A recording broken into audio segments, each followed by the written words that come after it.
the fastest human ever to run across Australia. You know, there's a certain idea of what an ultra runner looks like, how they're supposed to be, and Will is very different from that.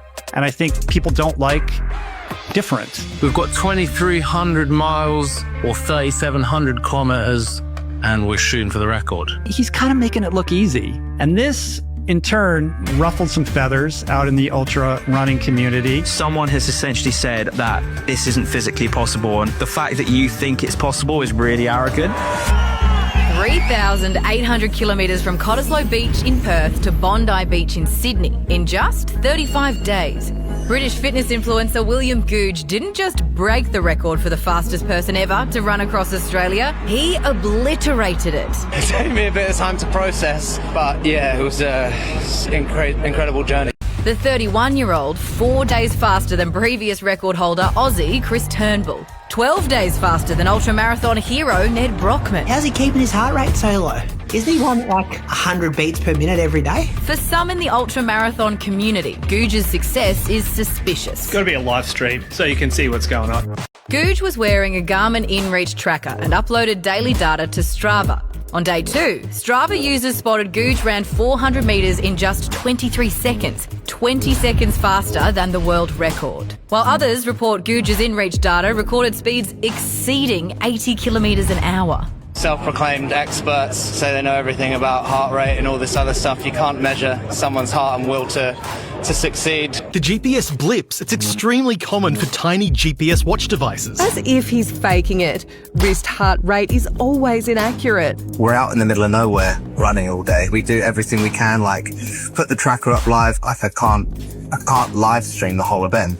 A former model and semi-pro rugby player, William Googe turned to ultra running in the wake of the death of his mother in 2018. She's been with me every step of the way since. Running to raise money for cancer charities in her honour. I've ran across a couple countries, right? I've ran the UK and I've ran America, LA to New York. But Googe has been accused of fudging the numbers before. This is fellow Brit ultra runner William Cockrell, accosting Googe during his run across America 2 years ago. I think you're somehow not running it properly. He thinks that he's doing something called watch muling, which means giving your timer and your watch to somebody else so that you can have a rest. If you can just watch from a distance, you'll see that we're all working our arse off to raise money for charity. So is Googe guilty of some fuzzy numbers or simply a superhuman with a will to win? Is that physically possible? Absolutely, and he's done it. So I think that shows it. I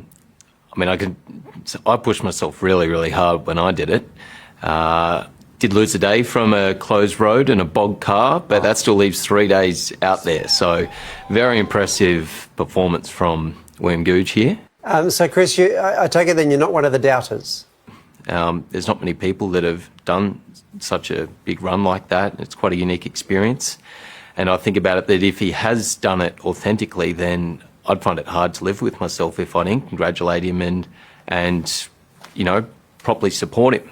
Whereas if he has done anything that's not legitimate along the run, then I'd feel sorry for him and it'd be hard for him to live with.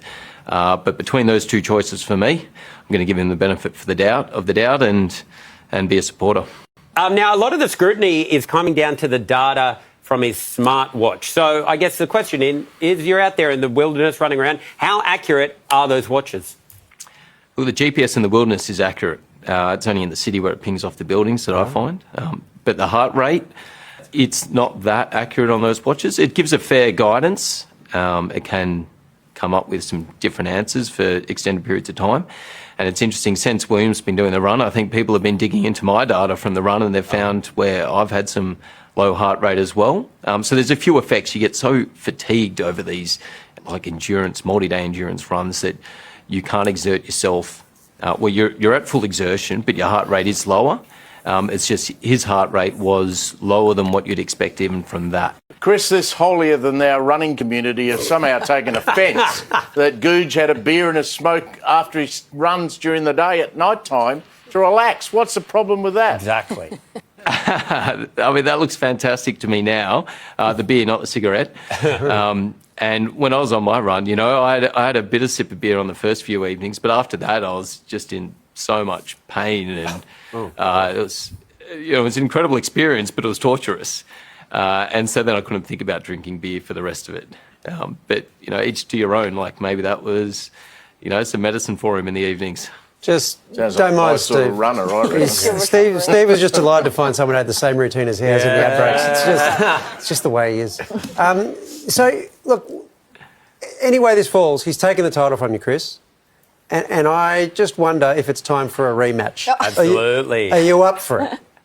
It's a long way to go and do it again. I'm on to new adventures now. For me, it wasn't really just about the record. It was really about the experience. I think as the benchmark gets faster, we'll have more and more elite athletes coming out to challenge it, and particularly this run from Perth to Sydney. But no desire to go back out there again. I'm on to new adventures.